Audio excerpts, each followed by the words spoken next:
부터 6장부터 10장까지는 3대 절기 속에 담긴 진리를 설명한다 그랬습니다. 첫 절기는 유월절이었죠. 그죠? 그래서 6장 속에서는 유월절에 관한 말씀을 바탕으로 해서 유월절의 기본 정신 안식일로부터 시작해가지고 그 속에 유월절의 정신, 그래서 그것 가지고 유월절을 해석하면 바로 예수 그리스도의 죽으심으로 구원이 완성되고, 그리고 그 예수 그리스도의 생명 양식이 된다. 그래서 그가 우리 안에 들어오신다라고 하는 얘기. 그러나 육에 속한 자는 세상에 속하고 사단에 속한 자는 그것을 거절한다. 그래서 건축자들이 바로 그 도를 버린다라는 의미를 가지고 얘기했습니다. 하나님이 하나님이 성전 건축자로 오셔서 이제 예수 안에 있는 진리들을, 그것을 이제 성전의 모퉁이를 삼고 우리를 그와 같은 작은 예수로 만들어서 이제 성령으로 태어나게 하시죠. 예수님처럼 우리도 똑같이 태어나게 하셔요. 예수님이 성령으로 잉태되어지고 우리들도 성령으로 태어나고, 주님도 자기 부인의 삶을 사시죠. 그래서 주님은 한 번도 자기의 생각과 자기의 뜻을 말하지 않고 자기는 내려놓고 자기 안에 하나님으로 채운 삶을 사셔요. 그래서 그는 분명한 하나님이심에도 불구하고 그는 이 땅에서 자기의 힘을 하나도 펼치지 않고 자기를 부인하고 오직 예수 그리스도를 이렇게 하나님을 펼쳐내는 그림을 볼 수가 있습니다. 그 마지막 삶이 십자가의 죽으심이다. 그래서 성령으로 완성시키는 부활로서 예수 그리스도가 이 땅에 성령으로 잉태되었고 성령으로 완성되는 그림을 우리 가지고서 이제 유월절 속에다가 심어놓은 거죠. 자, 불가능해 보이는 우리들, 세상의 양식을 구하고 우상을 숭배하고 있는 옛사람 베드로, 나를 12제자, 12 아들로 만드는 그 일을 하신다는 걸 보여준 것, 그것이 6장의 사역이었습니다. 이제 7장부터 10장까지의 배경은 초막절입니다.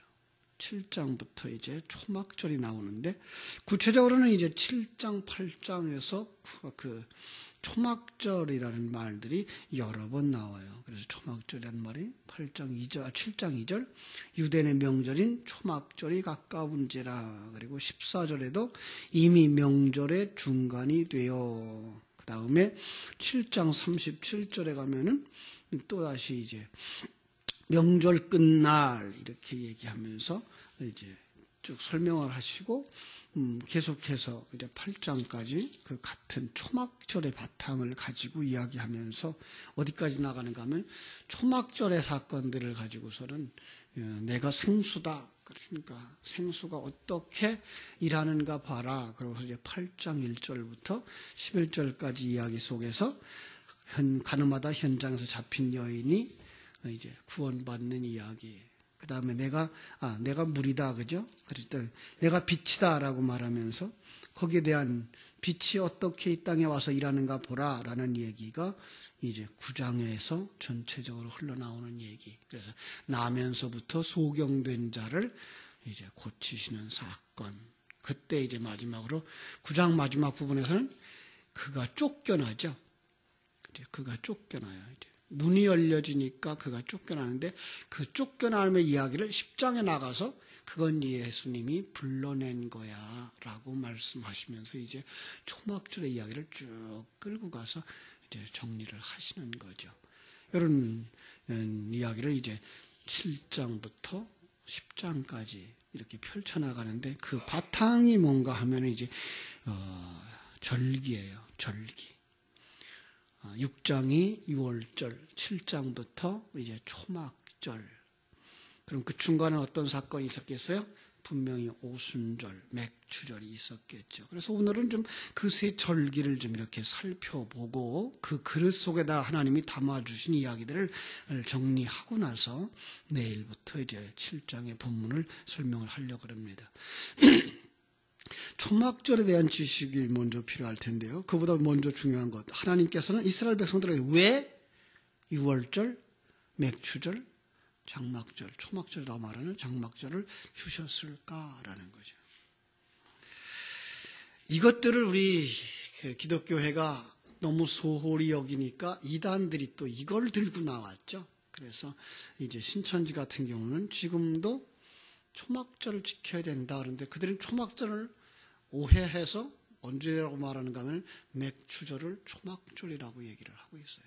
왜냐하면 성경에 나오는 그 7월 그거를 바로 그들은 6, 7월인데 그 기간을 바로 우리 달력의 6, 7월로 보고 있기 때문에 그런 거죠. 6월절 그러면은 그 우리나라에 언제죠? 지금이에요. 부활절이 바로 6월절에서 셋째 날 6월절 지나고 6월절과 연결되어서 무교절 들어가는데 그 무교절 첫 안식 후 첫날 그날이 초실절. 그래서 그날이 예수님이 첫 열매 되어서 드려지는 기간. 그래서 4월달 보통 3월 말에서 4월 초가 그들이 지키는 이제 6월절이에요. 그럼 그때를 그들은 1월달로 삼기 시작했죠. 그래서 이제 6, 7월 그러면은 사실은 우리나라에 10월, 11월이 되죠. 그래서 수장절이라는 말과 같은 얘기죠. 수장절, 초막절 같은 얘기예요. 그래서 초막을 짓고 그들이 지내는데 신천지는 그걸 이제 한국의 달력으로다가 그대로 해석을 했어요. 그래서 그들은 그 초막절 지켜야 된다, 6월절 지켜야 된다라고 아주 강하게 주장을 하면서 사람들을 유혹하고 있는데 여러분 속지 마시기 바랍니다. 1년에 3차례 성전에 올라가야 하게 됐어요. 제물을 가지고요. 그죠? 그런데 그거 뭐예요? 그것도 역시 그릇이다라는 거. 그 그릇에 진리를 담고 있는 거예요. 왜 그랬을까요? 너희들이 출애굽한 건, 구원받은 건 뭐로 된 거다? 바로 이렇게 하나님에 의해서 시작되어졌고 하나님에 의해서 맞춰지는 거다라는 이야기를 하고 있는 거예요. 그래서 초막절은 가나안 땅에 들어가 뒤를 돌아다 보면서 지내도록 되어졌죠. 그죠? 자, 그 6월절이나 그 초막절 또 맥주절을 지키는 거 단순하게 이거 해라 했다고 해서 그거 함으로써 그들이 준수한 거 아니거든요. 하나님은 그걸 다 그릇으로 해서 거기다가 진리를 담아가지고 이걸 지키면서 너희가 이것의 의미가 뭔지 깨달으라 라고 주신 거예요. 그런데 그걸 그렇게 깨달아 알지 못하면 그는 정말 망하는 거죠. 율법을 준수하다가 그들은 망하고 마는 거예요. 먼저 6월절부터 보겠습니다. 레위기 23장 5절로 14절. 레위기 23장에서 보겠습니다.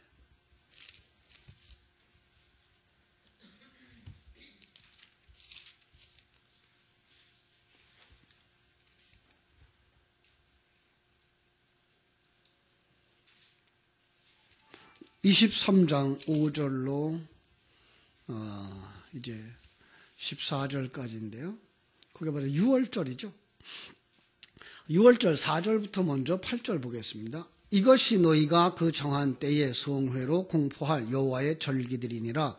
첫째 달 19날 저녁은 여호와의 6월절이요 그 달 15날은 여호와의 무교절이니 이래 동안 너희는 무교병을 먹을 것이요 그 첫날에는 너희가 성회로 모이고 아무 노동도 하지 말지며 너희는 이래 동안 여호와께 화제로 드릴 것이요 일곱째 날에도 성회로 모이고 아무 노동도 하지 말지니라. 여기가 이제 6월절이에요. 근데 6월절과 함께 뭐가 시작되는가 하면 초실절이야. 그 무교절이 진행돼요. 그래서 6월절 날 저녁부터 그들은 그 무교병과 함께 먹는 거죠. 무교병은 뭘 상징하죠? 죄 없는 예수 그리스도를 상징하는 거죠. 그죠? 그래서 그 6월절은 그들이 지킬 때에 뭘 기억해야 되죠? 이스라엘 출애굽할 때에 그들에게 몇 가지 재앙을 내려요? 10가지 재앙을 내려요. 10가지 재앙을 내릴 때 마지막 재앙이 장자가 죽는 재앙이었어요. 그 장자를 대신해서 너희들이 어린 양을 잡아 문간에 피를 바르면 저 죽음의 사자가 지나간다. 지나간다가 6월이에요. 그래서 지나간다가 이제 6월인데 그 6월절을 우리가 지키라고 말하는 것을 우리가 볼 수가 있습니다. 바로 예수 그리스도로 시작되는 구원의 역사죠. 예수 그리스도의 죽음으로, 그죠? 예수 그리스도가 우리 안에 들어옴으로 구원의 역사는 시작된다. 그래서 예수님이 이 땅에 왔을 때 요한복음 1장 29절에서도 세례요한이 말하죠. 세상 죄를 지고 가는 하나님의 어린 양이라는 말로 이렇게 표현하는 것을 볼 수가 있습니다. 근데 세상 죄를 지고 가는 하나님의 어린 양, 그 어린 양으로 말미암아서 뭐예요? 우리가 영접할 수 없는 자들이 영접하는 자 된다. 이게 요한복음 1장 11절, 12절, 13절의 이야기였고요. 그죠? 그 무교병이라고 하는 건 누룩, 그건 바로 죄를 상징하고 있기 때문에 누룩이 안 들어간 빵, 그것은 바로 죄 없는 자, 생명의 양식, 그가 내 안에 들어옴으로 구원은 시작된다라는 얘기를 어린 양과 함께 무교병이 우리에게 가르쳐주고 있는 거죠. 그런데 그 다음 곧바로 이어져서 이제 9절 보세요. 23장 9절. 여호와께서 모세에게 말씀하셔 이르시되 이스라엘 자손에게 이 말하여 이르라. 너희는 내가 너희에게 주는 땅에 들어가서 너희의 곡물을 거둘 때에 너희의 곡물의 첫 이삭 한 단을 제사장으로 가져갈 것이요. 이게가 바로 이제 초실절이죠. 초실절. 요즘 성경을 번역해놓고 과거에 썼던 그 초실절을 뭐라고 썼어요? 첫 이삭 한 단을 바치는 절기 이렇게 붙여놨는데 이게 초실절이에요. 그러니까 6월절 지나고 그다음 6월절부터 무교병이 같이 진행되고 첫 번째 안식일이 지난 다음에 그럼 그 다음이 바로 저게 초실절이에요. 그래서 예수님 십자가에서 죽으시고 첫 안식일 지나고 곧바로 첫날 그 부활절 새벽. 그죠? 그게 초실절이에요. 그래서 예수님이 부활하셔서 나와가지고 여인이 만지려고 할 때 만지지 말라 그러죠. 왜? 내가 하나님을 배우지 못했다라고, 하나님에 올라가지 못했다. 이건 첫 열매로 하나님께 드려지지 않았다는 거, 아직 상징적인 얘기죠. 그런 얘기를 하고 있는 거예요. 너희들에게 가르쳐줬던 초실절의 열매, 그건 바로 나야라는 얘기예요. 그래서 그 하나님의 미라의 땅에 떨어져 죽으면 그 다음에 오순절에 가서 많은 열매를 맺는 거예요. 그 오순절이 되어지면 그때는 그것이 맥추절이에요. 초실절에는 대맥을 거두어요. 그리고 그 오순절에는 소맥을 거두어요. 우리로 말하면 보리를 첫 열매로 드리고 그 다음에 밀을 오순절에 거두는 그런 절기가 되는 거예요. 근데 우리가 헷갈려가지고 그 초실절을 맥추절로 이렇게 생각하는 경우가 있는데 초실절은 6월절 그 다음 안식일 지난 그 다음 날이에요. 그래서 우리가 예수님이 첫 열매로 드려진 절기가 바로 초실절. 예수님이 이렇게 열매로 거두어진 것처럼 우리도 이렇게 거두어진다라는 걸 가르쳐주는 절기가 맥추절인 것을 우리가 알 수가 있습니다. 그 모든 추수는 누가 하죠? 하나님이 하시죠. 그죠? 하나님이 하셔요. 그래서 맥추절, 그리고 이렇게 50일이 지나면 맥추절, 7이 49 지난 다음에 그날이 맥추절이죠. 그래서 15절, 23장 15절에 보면은 맥추절이에요. 두 번째 거둔 곡식을 바치는 절기 그랬는데 이것이 맥추절이에요. 안식일 이튿날 곧 우리가 요제로 곡식단을 가져올 날부터 세워서 7 안식일의 수요를 채우고 7 안식일 이튿날에 합하여 50일을 계수하여 세수제를 여호와께 드리되 여기죠. 너희의 초소의 10분의 2 에바를 만든 떡 2개를 가져다가 흔들지니 이는 고운 가루에 누룩을 넣어서 구운 것이고 이렇게 쭉 설명하면서 이제 맥추절을 지키라고 하는 거죠. 그죠? 첫 번째 맥추절은 어디서 지켰죠? 첫 번째 오순절, 출애굽한 지 50일 날, 세 번째 달 그날에라고 했던 시내산에서 지켰어요. 시내산에 올라간 것이 바로 50일 되던 날이었어요. 거기서 뭘 받아요? 십계명 율법을 그저 받아요. 근데 십계명과 율법은 그릇이에요. 거기다 진리를 담아서 준 거죠. 너희는 이렇게 완성되어서 추수될 거야 라는 얘기를 거기다 담아서 주신 거예요. 그런데 십계명 돌비는 산 아래서 우상 숭배하고 있는 자들 때문에 부서지죠. 그죠? 이건 뭘 상징할까요?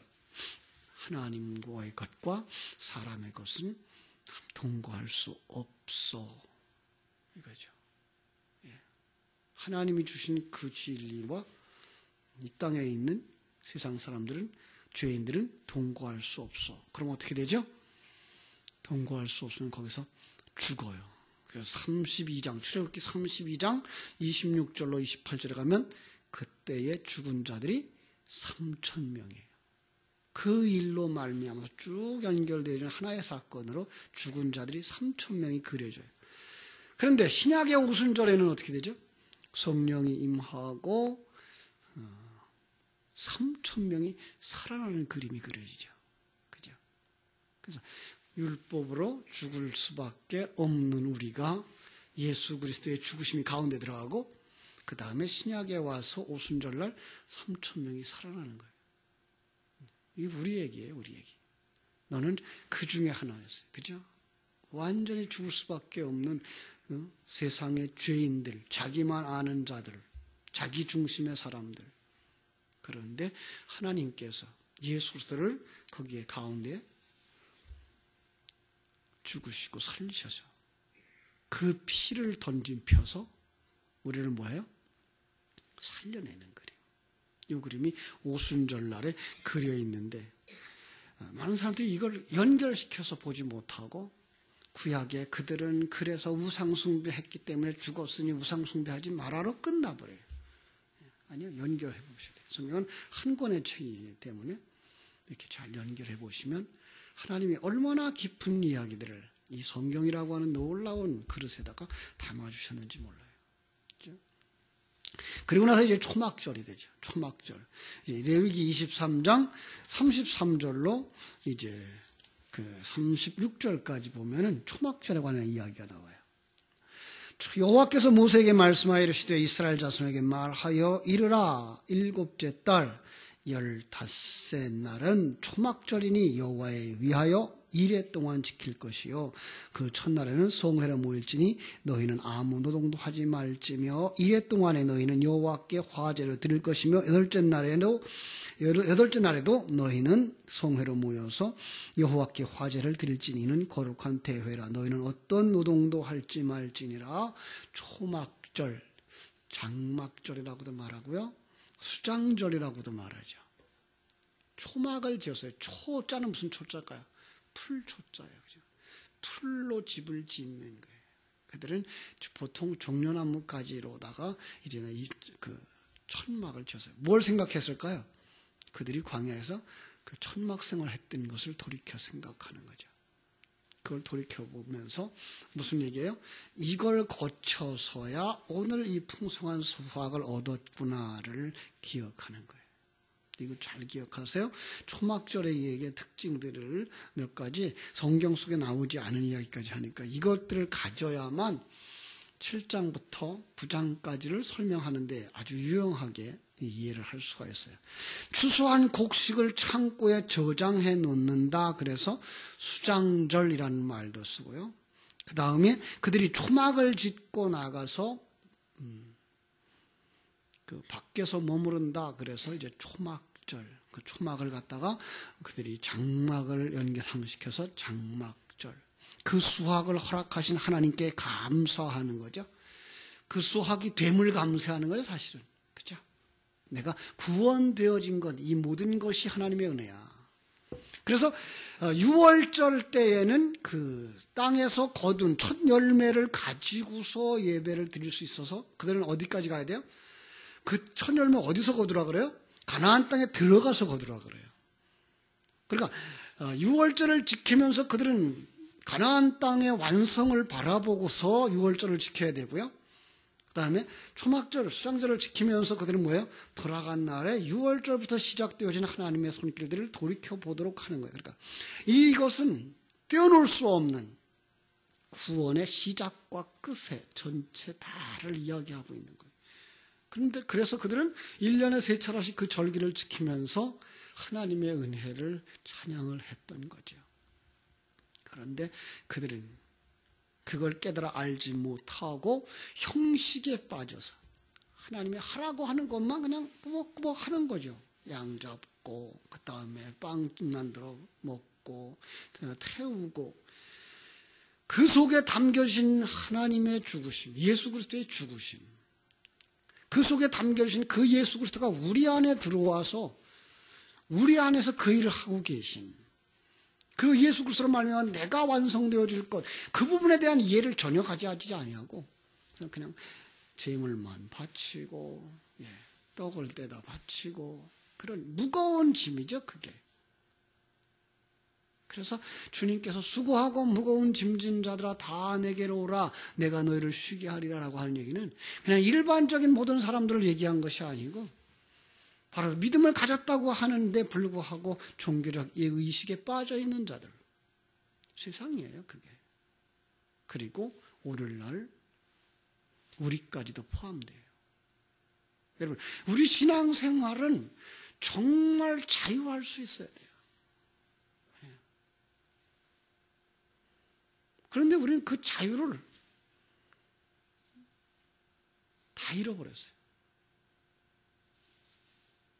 이렇게 새벽 예배 나오다가 새벽 예배 하루라도 빠지면 큰일 나는 줄 알아요. 아내가 가끔 빠지세요. 그래서 그래야만 내가 내 힘으로 안 되는구나. 참 매일마다 깨워주시는 것도 감사하구나. 그러지. 난 매일 1년에 한 번도 안 빠졌어. 그리고 가면 그건 교만으로 가거든요. 그건 내가 했다가 되거든요. 그냥 수요일 날도 바쁘시면 지금 안 나와도 돼요. 좀 자유해야지. 아니요, 내 안에서 예수 그리스도가 구원을 이루셨는데 왜 그걸 자유하지 못해요? 물론 왜 참석해야 되죠? 그 시간에 진리와 성령의 말씀이 내려오니까 그걸 받아서 그걸로 나를 풍성하게 해야지. 내가 충만해야지. 그래서 열심히 나오는 거, 그건 말리지 않아요. 근데 그걸 율법적으로 1년 쉬운 2주일 난 한 번도 안 빠지는 이런 모범생이야 이러고 가려고 그러면 한 번 좀 빠지시는 것도 은혜가 되는 거예요. 내일부터 이제 안 나오겠다. 자유하셔야 돼요. 정말 예수 안에서는 좀 자유하셔야 돼요. 거기에 묶여가지 말아요. 왜요? 예수가 어디 계세요? 여러분 안에서 일하신다니까요. 여러분 안에서. 심지어 어떤 목사님들은 자기 교인들 자랑하면서 제주도를 출장 갔는데도 주의를 지키려고 비행기 타고 와서 비행기 타고 자기 교회에서 예배를 드리고 또 출장을 간대요. 그런 엉터리가 어디 있어요? 가까운 교회 가서 예배 드리면 되지 왜 저희 교회 가야 돼요? 그리고 그렇게 먼 데까지 비행기 싹을 들여가면서 왔다 갔다 해요. 그만큼 가지고 그 가까운 교회 헌금했으면 그 어려운 교회가 얼마나 좋겠어요? 자유하세요. 물론 여러분 속에 진리가 충만되어지고 진리가 여러분을 사로잡아 갈 수 있을 때까지 가셔야 되지만 그들은 그냥 거기에 묶여 살았어요. 여러분, 우리 묶이면 안 돼요. 주님께서 뭐라 그래요? 수고하고 무거운 짐진 자들아 다 내게로 오라 내가 너희를 쉬게 하리라 그래요. 여러분, 주 안에서 안식을 누릴 수 있기를 바랍니다. 7일 동안 그들은 어디 살았어요? 광야에다가 초막을 짓고, 그죠? 초막을 짓고, 그게 뭐예요? 장막이에요. 여러분, 그 장막이 뭘 의미하죠? 하나님의 보호하심, 하나님의 공급하심이에요. 그들은 과거를 돌이켜보면서, 그 광야에서, 여러분, 그 광야에서 그 200만 명이 넘는 사람들, 한 끼를 먹어도 물 한 병씩 마셔도 200만 병이 있어야 돼요. 몇 트럭씩 있어야 돼요. 물을 마셔도, 양식을 먹어도 몇 트럭씩의 양식이 와야만, 밥이 와야만 먹는, 그걸 그들을 굶기지 아니하시고 그 광야 40년을 다 채우셨다고요. 여러분, 이게 바로 우리에게 주시는 양식이라니까요. 여러분의 일생토록 하나님은 여러분들에게 뭐 하신다고요? 굶기지 아니하신다고요. 그렇다고 또 세상 것 안 굶긴다고 또 그런데 난 굶었어 이러지 마세요. 거기 진리와 생명의 말씀으로. 그러니까 그걸 빵으로만 생각하는 사람은 뭐예요? 그건 광에서 죽을 사람들. 영원히 살 사람들은 한 끼도 안 굶었어요. 진리와 생명의 양식을 그들에게 충만히 채워주셔요. 잃어버릴 수가 없잖아요. 왜? 그분이 우리 안에 들어와 생명의 양식이 되는데 어떻게 굶을 수가 있겠어요? 굶을 수가 없어요. 그들에게 늘 공급해 주신 그 하나님. 그 만나는 뭐였어요? 예수님의 살. 그죠? 그들이 말했던 생수는 뭐였어요? 예수님의 피. 그죠?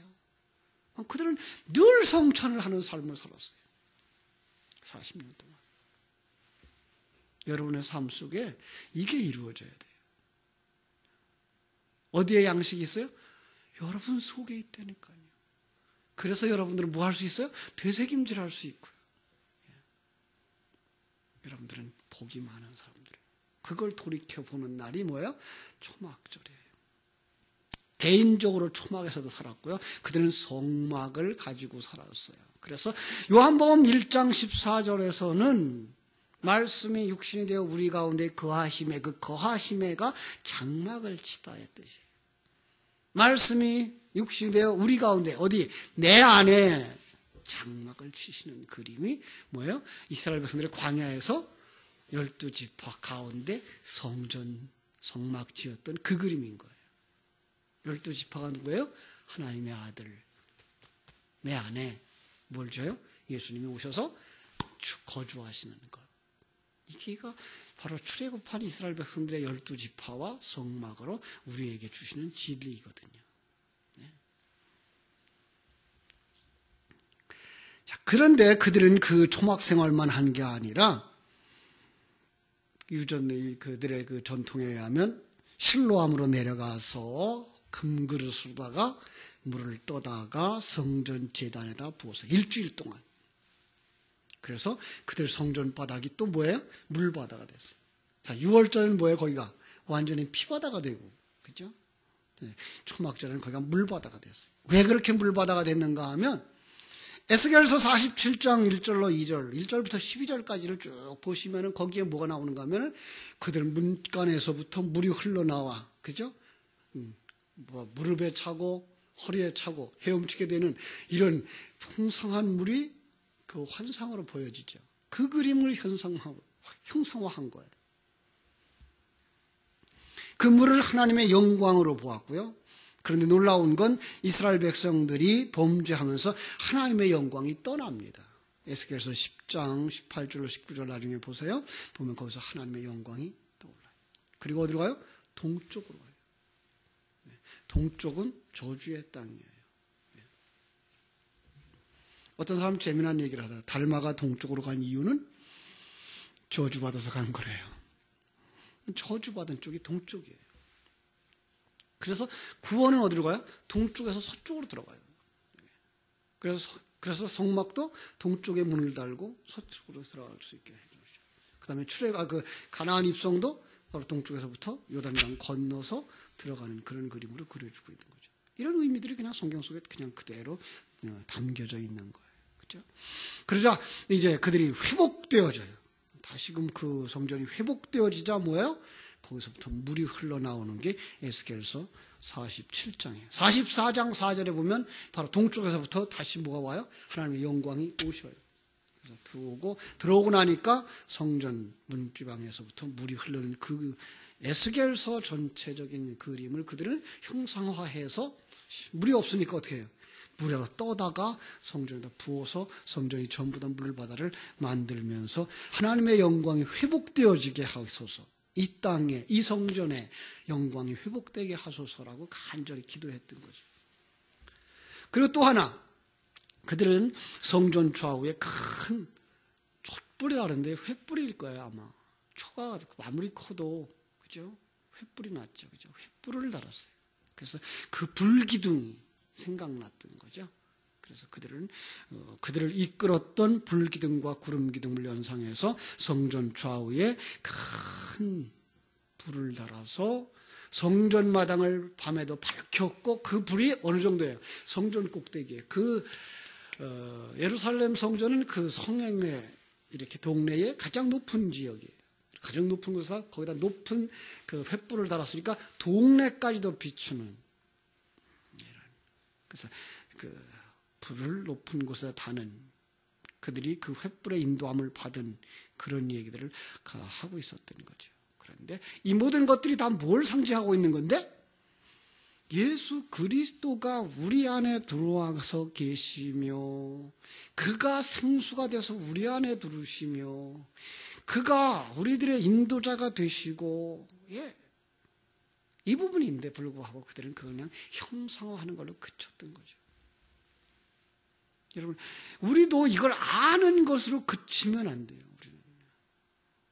그분이 우리 안에 들어와서 우리 속에서 내 삶을 이끌어 가셔야 되는 거예요. 그러니까 우리가 그 진리 안에 묻혀 들어가서 그 진리 안에 하나 되어져야만 우리가 성도인 거예요. 이걸 지식으로 아는 걸 그치면 안 돼요. 많은 사람들이 신앙생활을 지식으로 알아요. 왜냐하면 여러분 속에서 일어나는 일입니다라고 설교해 주질 않았어요. 내 안에서 일어나는 일이어야 되고, 여러분 속에서 일어나야 일이 돼야 돼요. 그죠? 그래서 이 모든 것들이 예수 그리스도 안에서 완성될 진리를 담는 그릇. 그죠? 장막, 그건 뭐예요? 장막을 치는 것, 금방 얘기해서 요한복음 1장 14절의 말씀처럼 예수 그리스도가 내 안에 거하심. 그죠? 실로암의 물, 그것은 바로 생수이신 예수 그리스도. 그죠? 그래서 고린도전서 10장 4절에서도 바로 예수 그리스도가 바로 그 생수에 있다는 것을 가르쳐주고, 그런데 이 생수에 관한 이야기는 그때만 끝난 것 아니에요. 언제부터 시작됐을까요? 생수의 강, 그러면 에덴 동산에서 흐르는 강, 그것이 에덴 밖으로 나오면서 뭐야? 네 갈래로 동서남북으로 갈라지는 그 강. 그 강은 어디로 연결되어지는가 하면은 요한계시록의 생명수 강, 그걸로 연결되어지는 거예요. 모두 다 누구의 일이에요? 생명을 우리에게 주시는 그분, 예수 그리스도, 생명을 우리에게 주시는 그분, 성령의 역사인 것을 알 수가 있어요. 성령의 열매, 성령의 강. 그걸 보셔야 돼요. 세 번째로, 높이 세운 그 횃불, 출애굽의 과정에서 이스라엘을 밝혔던 그 불기둥, 그들을 인도했던 불기둥. 이사야서 9장에서 말했던 그 빛이 예수 그리스도. 그 빛은 우리 속에 들어가면 뭐해요? 우리 속에서 눈을 밝혀요. 그래서 9장에 가면 8장에서 이제 그 횃불에 대한 이야기를 쭉 하다가 그 다음에 9장에 가서는 뭐가 나오는가 하면은 소경이, 나면서부터 되는 소경이 눈을 뜨는 사건으로 말미암아서 이것이 바로 초막절에 관한 메시지였고, 이것이 바로 너희들을 밝히러 온, 눈을 밝히러 온. 그래서 성령이 들어오시고 예수 그리스도의 영이 오셔야만 우리가 영의 눈이 열려요. 영의 눈이 열리면 정말로 성경을 볼 수 있고요. 영의 눈이 열리면 정말로 우리 인생을 볼 수 있고 역사를 볼 수 있어요. 역사와 시간이 이렇게 한 토막으로 그려질 수 있어요. 이 공간이 전부 다가 영의 세계라면 요만큼밖에 없어요. 역사는요. 역사의 시작부터 끝은 요만큼. 여러분의 인생은 이 중에서 먼지만도 못하게 작은. 그리고 그걸 누가 만들어요? 하나님이 만들어요. 그리고 하나님이 완성시키는. 여러분은 하나님 백성 만드시기 위해서 그 무대장치로 만들어 놓은 이 시간과 공간 세계를 볼 수 있게 되는 거죠. 바로 여기까지도 영의 세계가 들어와 있다는 거 여러분들이 깨달아 아시면서 살아갈 수 있는 거죠. 그렇게 보시면서 창세기부터 요한계시록까지가 전부 다 나에게 말씀하고 있는, 내 안에서 일어나고 있는 일, 조금 더 나아가면 이 세상의 일, 역사의 일. 그러나 그걸 남의 일로 보지 말고 내 인생의 일로 볼 수 있는 자들 되어지는 거예요. 그렇게 보셔야만 성경이 여러분 속에 생명이 되어지시고 성경이 여러분들을 이끌어가요. 그것이 바로 성령의 인도하심을 받는 삶. 그걸 이제 구체적인 표현으로 요한복음 21장에서는 늙어서는 네가 두 팔을 벌리리니 다른 사람이 네게 띠띠우고 네가 원치 아니하는 곳으로 데려가리라 라는 말씀인 거죠. 성령의 인도함을 받는 사람이 되는 거예요. 여러분들이 그렇게 성령의 인도함을 받기까지 뭐 해야 돼요? 진리와 생명의 말씀이 여러분 속에 충만되어져야 돼요. 여러분이 공중에 떠오르려면 어떻게 돼요? 기구를 보셨나요? 기구 속에다 뭘 넣어야 돼요? 뜨거운 바람을 계속 넣으면 여러분 밑에 있었던 여러분의 육체는 어떻게 돼요? 떠오르게 되겠어요. 그러게야 여러분이 정말 자유하고 정말 진리의 말씀을 밝히 볼 수 있어요. 거기까지 이르게 되시기를 주님의 이름으로 축원합니다. 기도하겠습니다. 하나님 우리 아버지 은혜와 사랑을 감사드립니다. 오늘도 하나님께서 우리에게 귀한 그릇에 담아주신 진리의 말씀들을 보면서 그 진리의 그릇들 절기를 짧은 시간 묵상했습니다. 6월절 속에 오셔서 우리 위하여 죽어주시고 우리를 대속해 주신 예수님 그 은혜를 다시 한번 감사하며 예수님이 성령으로 이 땅에 오셨고 성령으로 완성되어 영의 세계로 들어가신 것처럼 우리도 이 땅에서 태어나는 것이 성령으로 거듭남으로 시작되어지며 죽고 다시 살아나는 부활로 완성되어질 것을 바라본다보는 소망들이 예수님이 첫 열매인 것처럼 우리도 열매되어져 이루어질 것을 바라보는 믿음 주신 것을 감사합니다. 더 나아가서는 초막절 우리에게 주셨음에 이스라엘 백성들의 광야 생활에서 하나님이 함께 하셨던 것처럼 우리 안에 장막을 치고 계신 주님을 볼 수 있게 해주시고 우리 안에 거처 삼고 계신 주님을 볼 수 있게 해주시고 우리 속에 생명이신 예수 그리스도를 볼 수 있게 해주시고 우리를 인도하고 계신 하나님을 볼 수 있는 이 귀한 진리를 초막절을 통해서 볼 수 있게 해주시고 이제 요한복음 7장부터 9장까지의 내용, 10장까지의 내용을 통해서 이 놀라운 진리를 또 설명해 주실 때에 우리가 더 깊이 알고 아직까지 깨달아지지 못했던 부분들이 부분 더 깨달아지며 이제까지 배웠던 성경의 지식과 능력들이 서로 연결되어져서 죽어있는 기계로 부품들로가 아니라 살아있는 유기체로 유기적인 아버지 하나님이여 구원의 완성을 이루어가는 복된 성도들이 되도록 하나님께서 축복해 주시기를 원합니다. 주의 크고 놀라운 사랑으로 오늘 배운 말씀들이 생각나게 해주시고 살아나게 해주셔서 주의 아로 묵상하며 하나님 내 안에서 이렇게 일하시고 계신 이스라엘 백성들이 경험했던 6월절의 역사, 오순절의 역사, 장막절의 역사가 나를 완성시켜가는 모든 사건인 것을 깊이 깨달아 알고 승리하는 복된 성도들 되게 하여 주시옵소서. 예수님의 이름으로 기도하옵나이다. 아멘. 하늘에 계신